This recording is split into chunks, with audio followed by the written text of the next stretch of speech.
मैं हूं सुनील उदेशी और मैं आज आपके सामने FSSAI ने फूड सेफ्टी और हाइजीन के कुछ दिशा निर्देश जारी किए हैं कोविड के लॉकडाउन और लॉकडाउन के बाद जो हमको पालन करने हैं उसके बारे में। आज मैं आपके सामने उसको सरल भाषा में आपको बताऊंगा कि ये गाइडलाइंस क्या है। दिशा निर्देश का जो पत्र है वो 16 पन्नों का है, लेकिन मैं आपको संक्षिप्त में उसके हर एक पॉइंट्स आपको आसानी से समझ में आए वैसे पेश करूंगा। ये दिशा निर्देश टोटली 10 पॉइंट्स में फैला हुआ है। इसमें फर्स्ट पॉइंट में उसके इंट्रोडक्शन की बात की गई है कि कोविड-19 क्या है। कोविड-19 यानी कि कोरोना वायरस डिसीज 2019 जो कि SARS-CoV-2 से फैला हुआ एक डिसीज है। इसके सिम्टम्स क्या है? तो ये जब होता है तो उसमें हल्का सा जुकाम आता है, पेट में दर्द जैसा होता है और वॉमिटिंग जैसा भी काफी बार होता है। ये बीमारी में सांस लेने में भी दिक्कतें होती है। ये बीमारी वैसे 2 तरीके से मेजरली फैली जाती है। एक है डायरेक्टली यानी कि सीधा और दूसरा इनडायरेक्टली। डायरेक्टली कैसे? तो किसी डायरेक्ट व्यक्ति को ये बीमारी हुई है और किसी सामने वाली व्यक्ति जिसको ये बीमारी नहीं है उसके संपर्क में आने से ये बीमारी फैलती है। जो ये डिसीज के वायरस जिसमें है, अगर वो व्यक्ति जुकाम लेता है या खांसता है और जो जिसको ये प्रॉब्लम नहीं है उसके सामने उसके बैक्टीरिया या वायरस उसके सामने लगते हैं तो उसको ये बीमारी होती है, तो ये डायरेक्टली हुआ। और इनडायरेक्टली क्या है कि अगर जो व्यक्ति किसी के साथ में नहीं मिलता है लेकिन किसी सरफेस को यानी किसी जगह पर वो अपने इन्फेक्टेड हैंड से जिसमें उसने नाक को टच किया है, कान को टच किया, आंखों को टच किया है, जिसमें से वो वायरस उसके हाथ में लगे हैं और वही सरफेस को अगर वो टच करता है यानी कि कोई फूड प्रोडक्ट को या प्लेटफॉर्म को या फ्रिज को या नॉब को, और वो व्यक्ति उसके 2-3 घंटे में ही जो पीड़ित नहीं है वो व्यक्ति भी उसको टच करती है या उसको छूती है, तो सामने वाली व्यक्ति को इनडायरेक्टली ये डिसीज लग सकता है। वैसे कोई भी रिसर्च में ये बाहर नहीं आया है कि कोविड या कोरोना वायरस डिसीज खाने की चीजों से फैलता है, लेकिन इनडायरेक्टली जब कोई पीड़ित व्यक्ति वो खाने की व्यक्ति को टच करता है तो उसके वायरस जरूर उसमें लगते हैं, तो उससे फैलने के चांसेस जरूर है।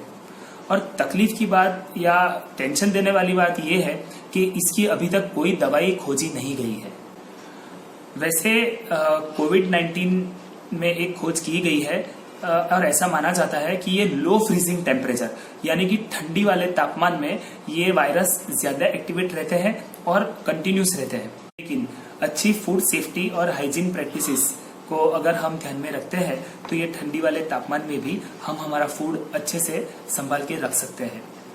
WHO यानी कि वर्ल्ड हेल्थ ऑर्गेनाइजेशन ने एक बहुत अच्छी खोज की है और हम बहुत सारी जगह पर ये सुनते आए हैं, देखते आए हैं कि सोशल डिस्टेंसिंग एकमात्र उपाय है जिसकी वजह से कोविड-19 को रोका जा सकता है। आरोग्य सेतु ऐप भी हमको इसमें बहुत मदद दे सकता है। कोविड-19 के ऐसे वातावरण में FSSAI ने जो GHP यानी कि जनरल हाइजीन प्रैक्टिसेस की जो बात की है उसको तात्कालिक अमल में लाने की बात की गई है। FSSAI की ये गाइडलाइंस जो भी फूड बिजनेस में है वो ओनर्स यानी कि मालिक और व्यक्ति जो भी फूड बनाने के बिजनेस में या सर्विस करने के बिजनेस में है उनको काफी सारे दिशा निर्देश इसमें देती है, जिसकी वजह से कोविड-19 रोका जा सकता है। इसमें पॉइंट नंबर 2 फूड ओनर्स और मैनेजर्स के लिए संबोधित किया गया है। लॉकडाउन के बाद जब रेस्टोरेंट्स या फूड बिजनेस शुरू होते हैं तो उनको अपने व्यक्तियों को जो अपने यहाँ पर काम करते हैं उनका मेडिकल चेकअप, उनकी ट्रेनिंग में जिसमें कोविड-19 का रिस्क वो कैसे फैलता है, अच्छे से कैसे हाथ धोने हैं, कैसे अपने आप को प्रोटेक्ट करना है, किस तरह से अपने वातावरण जिसमें वो काम करना है उसको प्रोटेक्ट करना है, उसकी बात की गई है। और मैनेजर्स को एक बात खास ख्याल रखना है जिसमें वो जब भी हमारे एम्प्लॉइज रेस्टोरेंट में या फूड बिजनेस में एंटर होते हैं तो थर्मल थर्मोमीटर से यानी कि टचलेस थर्मोमीटर से उनका जुकाम नापना है। जुकाम 99.5 डिग्री से ऊपर नहीं होना चाहिए। अगर ऐसे कोई सिम्टम्स, ऐसे कोई गुण दिखते हैं जैसे कि जुकाम होना, जैसे कि बुखार होना, सांस लेने में दिक्कत होना या थकान होना, ऐसा इसमें से कोई भी चीज अगर मिलती है तो उसको ध्यान में लेना है और वैसे व्यक्ति को हमारे प्रीमाइसिस में एंटर नहीं होने देना। हैंड हाइजीन का भी इसमें सेकंड नंबर के पॉइंट में बात की गई है, जिसके अंदर अच्छी तरीके से एंटी बैक्टीरियल साबुन से हाथ धोना, सैनिटाइजर्स ना कि एम्प्लॉयज के लिए लेकिन एम्प्लॉयज, इवन ओनर्स और गेस्ट यानी कि हमारे मेहमान जो हमारे ग्राहक है उनके लिए भी अच्छी मात्रा में उसकी फैसिलिटी उपलब्ध की जानी। हमारे प्रीमाइसिस में एक ऐसा वातावरण क्रिएट किया जाए जिसके अंदर कोई भी एम्प्लॉय को अगर ये बीमारी के कोई भी सिम्टम्स या गुण नजर आते हैं तो वो उसको सेल्फ डिक्लेयर कर सकता है या सामने से आकर आसानी से बता सकता है, बिना डर के बता सकता है। अगर ऐसा होता है तो जो मालिक या मैनेजर उनको प्रॉपर पीपीई यानी कि जो उसका सेफ्टी गियर है वो उसको पहना सकते हैं, पूरा मास्क पहनाकर उनको एक अलग जगह पर, अलग रूम के अंदर रख सकते हैं। और जब मेडिकल फैसिलिटी या 104 या 108 एम्बुलेंस आती है तब तक हम उनको एक कोने में रख सकते हैं और जब वो चले जाते हैं तो उसकी अच्छे से वो एरिया की सफाई की जा सकती है। उसकी कैसे सफाई करनी है वो प्रीमाइसिस की, वो मैं आपको आगे के पॉइंट्स में आपके साथ डिस्कस करूंगा। लेकिन एक ऐसा वातावरण जरूर क्रिएट करना है कि हमारे एम्प्लॉयज बिना डर के, अगर उनको ऐसे कोई भी गुण लगते हैं तो वो हमको हमारे सामने आकर बता सकते हैं। एंटीबैक्टीरियल साबुन, sanitizers, face mask, hand gloves, जहां जरूरत पड़ती है वहां पर पीपीई, ये सब उपलब्ध कराने का काम रेस्टोरेंट ओनर का, फूड बिजनेस ओनर का और मैनेजर का है। अगर ये हम देंगे, अच्छे से दे पाएंगे तो ही हमारे एम्प्लॉयज इसका अच्छी तरह से उपयोग कर पाएंगे और हमारा वातावरण कोविड-19 से फ्री रख सकते हैं। 2.6 नंबर का पॉइंट ये बताने की कोशिश कर रहा है कि कोविड-19 के दरमियान हमने 3 महीने तक से या 3 महीने के आसपास हमने हमारे ऑर्गेनाइजेशन, हमारे बिजनेस को बंद रखा है या तो कम चालू रखा है। उस दरमियान सैलरी, लीव सैलरी, ऐसी कई बहुत सारी चीजें और प्रॉब्लम्स हमारे सामने आए हैं, तो उसको भी एम्प्लॉयर्स और एम्प्लॉयज अच्छे से उसको सुलझा ले। 2.7 नंबर का पॉइंट ये बता रहा है कि आपने जो भी फैसिलिटी क्रिएट की है, जो भी प्रोटोकॉल खड़े किए हैं, उसका स्टैंडी, पोस्टर और ऑडियो विजुअल के द्वारा उसको गेस्ट को पता चले, उस तरह से आपके रेस्टोरेंट या फूड बिजनेस एरिया में उसको जारी किया जाए। In house emergency covid team बनाने की बात की गई है, जिसमें बड़े फूड ऑर्गेनाइजेशंस में जिसमें बहुत सारे एम्प्लॉयज या व्यक्ति काम करते हैं, तो उसमें एक कोविड-19 कोऑर्डिनेटर या तो मैनेजर निमित्त करना चाहिए, जिसमें कभी भी कोविड-19 जैसी इमरजेंसी क्रिएट होती है तो वो कोऑर्डिनेटर का संपर्क किया जाए। वो कोऑर्डिनेटर का नंबर सब एम्प्लॉयज के साथ शेयर किया जाए और कभी भी किसी को कोविड-19 के गुण दिखते हैं तो वो तुरंत उनका संपर्क करें। जो कोऑर्डिनेटर है उनको सब प्रोटोकॉल्स के बारे में जानकारी होनी चाहिए और जैसे ही कोविड-19 की गुण वाली कोई भी व्यक्ति उनके संपर्क में आती है तो उसके ऊपर तुरंत एक्शन लेने का काम करना चाहिए। कोविड-19 कोऑर्डिनेटर के पास नजदीक की हॉस्पिटल्स जिसके अंदर कोविड-19 की सारवार होती है, उनके नंबर और कॉन्टेक्ट्स हमेशा उनके पास रहने चाहिए। इमरजेंसी में disinfectant agencies, pest control agencies के नंबर और कांटेक्ट डिटेल्स जो अर्जेंट में ऐसी सिचुएशन के टाइम पर हमारे पास तुरंत आ सकते हैं, उनके कांटेक्ट डिटेल्स उनके पास हमेशा रहने चाहिए। Dedicated face mask, hand gloves, PPE का बंदोबस्त कोविड-19 के कोऑर्डिनेटर के पास रहना चाहिए। आइसोलेशन रूम्स, जिसके अंदर आइसोलेशन रूम के अंदर रखने के लिए डस्टबिन्स का भी प्रावधान कोविड-19 के कोऑर्डिनेटर को करना है। ऐसे टाइम पर कोई व्यक्ति जिसको कोविड के गुण दिखे हैं, उस टाइम पर उसकी पूरी प्रोसेस को एक डॉक्यूमेंटेशन करना है और सिर्फ उसका नाम ही नहीं लेकिन पूरी डिटेल जानकारी उसके अंदर डॉक्यूमेंट करनी है, जिसमें ना ही उनका नाम लेकिन उनकी पूरी जानकारी कि ये कब हुआ था, जब ये आदमी जिसको ये कोविड-19 की जानकारी उसने हमको दी, वो कौन से व्यक्ति को और मिला था, वो कब आया था, कौन सी जगह पर गया था, उसने कौन से कपड़े पहने थे, कहाँ निकाले थे, वो पूरा डॉक्यूमेंटेशन आपको रखना है और जरूरत पड़े गवर्नमेंट अथॉरिटीज को देना है। FSSAI की गाइडलाइंस में एयर कंडीशनिंग के लिए भी बात की गई है। CPWD के दिशा निर्देश के हिसाब से AC का टेम्परेचर 24 डिग्री से 30 डिग्री के अंदर होना चाहिए। ह्यूमिडिटी 40% से 70% के बीच में रहना चाहिए। क्रॉस वेंटिलेशन जितना ज्यादा हो सके उतना रहना चाहिए और फ्रेश एयर का इंटेक भी जितना ज्यादा दे पाए हमारी रेस्टोरेंट में या फूड बिजनेस में, उतना कोविड-19 को फैलता हुआ हम रोक सकते हैं। पॉइंट नंबर 3 में फूड हैंडलर्स के पर्सनल हाइजीन के बारे में बात की गई है। तो FSMS यानी कि फूड सेफ्टी मैनेजमेंट सिस्टम्स की गाइडलाइन को डायरेक्टली इसके अंदर फॉलो करने की बात की गई है। तो FSMS की गाइडलाइंस क्या है? एक, प्रॉपर हैंड हाइजीन, यानी कि प्रॉपरली जब भी हम हमारे फूड प्रोडक्शन एरिया में एंटर होते हैं तो हाथ एंटीबैक्टीरियल साबुन से धोने हैं। सेकेंड नंबर पॉइंट, अच्छा सैनिटाइजर का उपयोग नजदीक के अंतर में करना है। गुड रेस्पिरेटरी हाइजीन यानी कि श्वसन की स्वच्छता, यानी कभी हमको खांसी आती है या जुकाम आता है तो हम लोग पेपर नैपकिन का उपयोग करें और हो सकता है तो एल्बो यहाँ पर कोनी का नजदीक में रखकर जुकाम खाना और वो करने के बाद तुरंत बाहर जाकर अपने आप को सैनिटाइज करना। और लास्ट पॉइंट है कि हमारी जो टेबल की सरफेसिस है जहां पर हम काम कर रहे हैं उसको टाइम टू टाइम सफाई करना।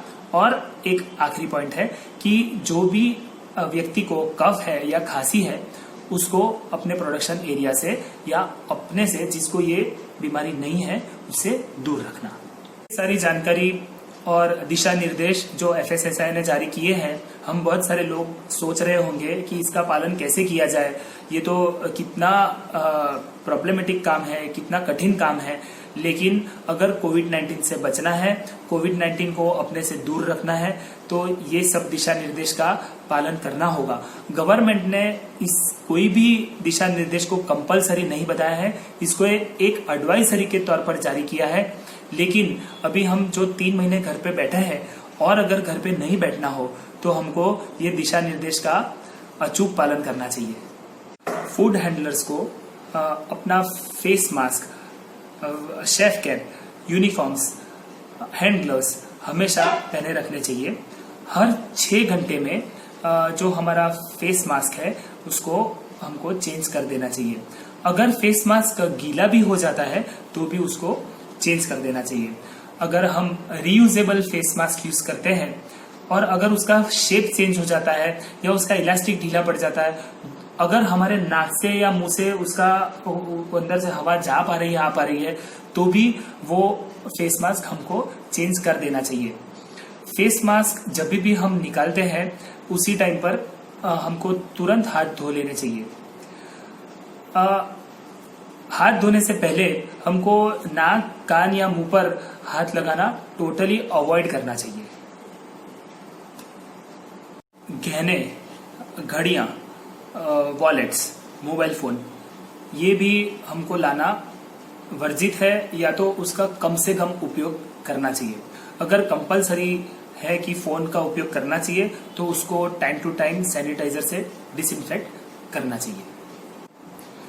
फूड हैंडलिंग या फूड प्रोडक्शन के समय जितना हो सकता है उतना ग्लव्स पहन के काम करना है। जब हमने ग्लव्स पहने हुए हो तो किसी और चीज को छूना वर्जित है। किसी और चीज में क्या आता है जो हमारे फूड के साथ डायरेक्ट संपर्क में नहीं आ रही हो, जैसे कि खिड़कियां, दरवाजे के नॉब, वो सब चीज अगर हम ग्लव्स पहन के उसको छूते हैं तो कंटेमिनेशन यानी इन्फेक्शन लगने के चांसेस ज्यादा है। टाइम टू टाइम जो ग्लव्स पहने हैं उसको चेंज करना बिल्कुल ना भूलें और ऐसा बिल्कुल ना सोचे कि हमने ग्लव्स पहन के रखे हैं तो हमें हाथ धोने की टाइम टू टाइम जरूरत नहीं है। ग्लव्स पहने हुए हो तो भी एवरी टाइम जब ग्लव्स पहनते हैं और निकालते हैं तो एंटीबैक्टीरियल सोप से हाथ धोना जरूरी है और उसके बाद सैनिटाइजर से 20 सेकेंड तक हाथ मलना वो भी बहुत जरूरी माना जाता है। और ग्लव्स पहनने से भी कोई किस्म का बैक्टीरियल ग्रोथ होता ही है, जिसकी जानकारी हमको रहनी चाहिए और उसके बारे में हम कोई स्टेप्स लेने हैं। काफी सारे पॉइंट्स गाइडलाइंस में, दिशा निर्देश में बार बार उसका उपयोग किया गया, उसकी बात की गई है, लेकिन वो करने का कारण यही है कि उसको बहुत ज्यादा मायना देना है, क्योंकि कोविड-19 सांसों से फैलने वाली बीमारी मानी जाती है। तो जो 3.8 नंबर का पॉइंट है उसमें रेस्पिरेटरी हाइजीन की बात की गई है।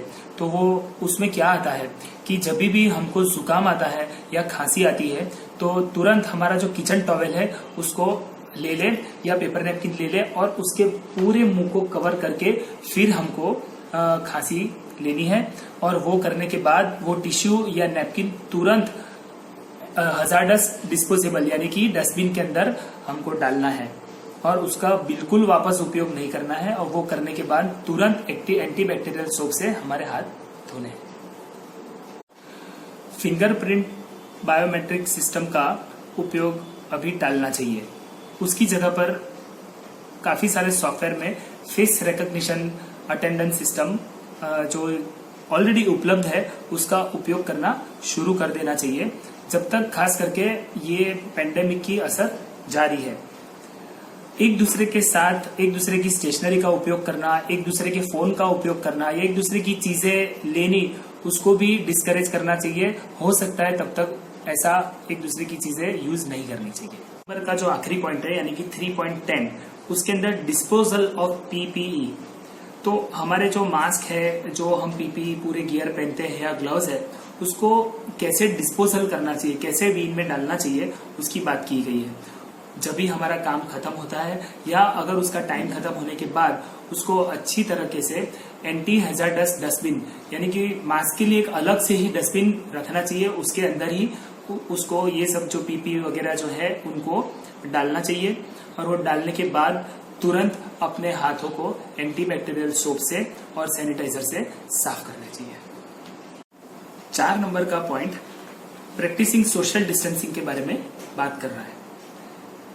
कोविड-19 व्यक्तियों से फैलने वाला रोग माना जाता है, तो इसका नंबर 1 इलाज सोशल डिस्टेंसिंग ही है। अभी तक उसकी कोई दवाई खोजी नहीं गई है, तो सोशल डिस्टेंसिंग एकमात्र ऐसी चीज है जिसकी वजह से ये डिसीज को हम रोक सकते हैं। तो FSSAI के ये दिशा निर्देश में सोशल डिस्टेंसिंग के बारे में बात कही गई है, जिसमें नंबर 1 एक पॉइंट है कि 2 मीटर की दूरी। हमारे फूड प्रीमाइसिस में हमें एक दूसरे से 2 मीटर की दूरी जितना हो सकते हैं उतना बनाकर रखनी है। इसकी वजह से हम एक दूसरे को जो भी हमारा इन्फेक्शन है या अगर कोई भी पीड़ित व्यक्ति है उसका इन्फेक्शन हमको लगने से हम अपने आप को रोक सकते हैं। सोशल डिस्टेंसिंग मेंटेन करने के लिए किचन डिपार्टमेंट में या प्रोडक्शन एरिया में कम से कम लोगों का हेल्प लेना चाहिए। डिपार्टमेंट्स को फैलाकर अगर रीअरेंजमेंट करने का मौका मिले तो हमको रीअरेंजमेंट करके रखना चाहिए। हमको इस तरह से जमीन के ऊपर अगर हम लोग कुछ ड्रॉ करके या कुछ स्टिकर लगा के या क्यू मैनेजर से हम अगर उसको निर्देश दे सकते हैं तो जो भी हमारे एम्प्लॉयज अंदर काम कर रहे हैं वो देख के ही सोशल डिस्टेंसिंग का पालन अच्छे से कर सकते हैं। आपका बिजनेस शिफ्ट में काम कर रहा है तो 2 शिफ्ट के बीच में अच्छा खासा टाइम देना चाहिए, जिसकी वजह से क्लीनिंग की, सफाई की प्रक्रिया में अच्छा खासा समय हम दे पाए। हम अगर जो लॉकर हमारे एम्प्लॉयज को दिए हुए हो तो खास उसमें प्रावधान रखें कि हम एक दूसरे के लॉकर अभी किसी के साथ शेयर न करें। अगर आप फूड डिलीवरी के बिजनेस में है तो एनकरेज करें कि आपके व्यक्ति जब फूड डिलीवरी करने जाते हैं तो फूड बाहर गेट पर ही छोड़ दें। ऑनलाइन पेमेंट को भी एनकरेज करें। और अगर आप टेक अवे सर्विस के बिजनेस में है तो ध्यान रखें कि आपके यहाँ पर भीड़ भड़का ना हो जाए उसकी वजह से आपको क्यू मैनेजर्स रखने पड़े तो आप क्यू मैनेजर्स रख सकते हैं, और टोकन सिस्टम या टिकट सिस्टम करना चाहते हैं तो उसका भी आप उपयोग कर सकते हैं। जितना हो सकता है उतना फेस टू फेस किसी को मिलना टालें। और एक पॉइंट में ऐसा बताया गया है कि एंट्री और एग्जिट पॉइंट विजिटर्स के यानी कि हमारे कस्टमर्स के और एम्प्लॉयज के अगर हम अलग रख सकते हैं तो वो सबसे अच्छी बात रहेगी। आपके एडमिन स्टाफ को वर्क फ्रॉम होम यानी घर से काम करने की आप अगर सुविधा दे पाते हैं तो बहुत बढ़िया बात है। और आपके स्टाफ जो आपके यहाँ पर काम करने आ रहे हैं वो पार्किंग एरिया में ग्रुप बनाकर खड़े ना रहें और ज्यादा भीड़ ना इकट्ठी करें, उसका भी प्रावधान आपको रखना है। अभी हम आते हैं पॉइंट नंबर 5 के ऊपर। Point number 5 cleaning and sanitization के ऊपर बात कर रहा है। क्लीनिंग एंड सैनिटाइजेशन हमारे फूड प्रोसेसिंग एरिया में और फूड एरिया में एवरी डे और टाइम टू टाइम करना है। कैसे करना है? सोप वाटर से और डिसइंफेक्टेंट से। डिसइंफेक्टेंट कौन सा? तो बेंजोइक क्लोराइड यानी कि BKC, या ऐसा कोई भी डिसइंफेक्टेंट जो कोविड-19 के वायरस को नाश करता हो। प्रोडक्शन एरिया में इस्तेमाल होने वाले कंटेनर्स, इक्विपमेंट्स, यूटेंसिल्स यानी कि चाकू, नाइफ, स्पून्स वगैरह को टाइम टू टाइम हमको 60 डिग्री पानी में यानी कि 60 डिग्री गर्म पानी में उसको साफ करना है। उसके अंदर डिटर्जेंट पाउडर और एंटीबैक्टीरियल सोप का भी हमको उपयोग करना है। हाई टच पॉइंट्स वाली जगह यानी कि डोर नॉब्स, टेबल की सरफेसेस, जो हमारा गैस का बर्नर होता है उसका नॉब, उसको time to time ammonia compounds और 0.5% हाइपोक्लोराइड सॉल्यूशन से जो क्लोरीन फ्री है उससे साफ करने का प्रावधान FSSAI की गाइडलाइंस में दिखाया गया है। ये हाइपोक्लोराइड सॉल्यूशन जो है वो आपको कोई भी अच्छी केमिस्ट शॉप के वहां पर या तो आपका जो भी क्लीनिंग सप्लायर है उनके वहां से आपको आसानी से मिल जाएगा। टॉयलेट एंड वॉशरूम्स ये भी एक बहुत सेंसिटिव जगह है जिनकी हमें देखभाल करनी है, उसको खूब साफ रखना है। टॉयलेट के हर एक एरिया को हाइपोक्लोराइड सॉल्यूशन 0.5% जो क्लोरीन फ्री है या तो ऐसा कोई भी डिसइंफेक्टेंट जो कोविड-19 का नाश करता है वह उसका उपयोग करके बाथरूम की साफ सफाई ज्यादा से ज्यादा अंतर में करनी है। जो मेटेलिक चीजें हैं जैसे कि डोर नॉब्स है या जो हमारे दरवाजे हैं तो उसको या नल है उसको ब्लीच से हम साफ रख सकते हैं। उसमें सैनिटाइजर का भी उपयोग करके जो 70% ऊपर के अल्कोहल बेस्ड सैनिटाइजर्स होते हैं उससे भी ये मेटेलिक चीजों को हम साफ रख सकते हैं। ऑल क्लीनिंग इक्विपमेंट्स यानी कि हमारे मॉप्स, हमारे डस्टर्स, जो लिनन से हम लोग साफ सफाई करते हैं उनको भी टाइम टू टाइम डिसइंफेक्टेंट्स वाले पानी में उसकी साफ सफाई रखना जरूरी है। हम एक जो डस्टर यूज कर रहे हैं एक एरिया से दूसरे एरिया में अगर यूज करने जा रहे हैं तो उसको पहले डिसइंफेक्टेंट सॉल्यूशन में धोना बहुत जरूरी है। 5 नंबर का जो पॉइंट क्लीनिंग और सैनिटाइजेशन की बात कर रहा है उसमें उसका आखिरी पॉइंट काफी सारे केमिकल सॉल्यूशन जो अपने को उपयोग करने हैं उसके बारे में डिटेल में बात कर रहा है। तो वो बहुत डिटेल में अगर आपको नहीं जाना है तो आपके क्लीनिंग सप्लायर्स है जो आपको साबुन वगैरह प्रोवाइड करते हैं, आप उनको ये लिखवा देंगे तो वो जरूर भेज देंगे। लेकिन अगर उसकी जानकारी आपको लेनी है तो FSSAI के दिशा निर्देश में उसका एक पूरा टेबल दिया गया है, वो मैं आपके सामने एक बार पढ़ता हूँ। तो कौन सा केमिकल किसमें काम आता है तो उसमें क्या है, क्वाटरनरी एमोनियम कंपाउंड्स तो वो suitable for food contact surfaces है।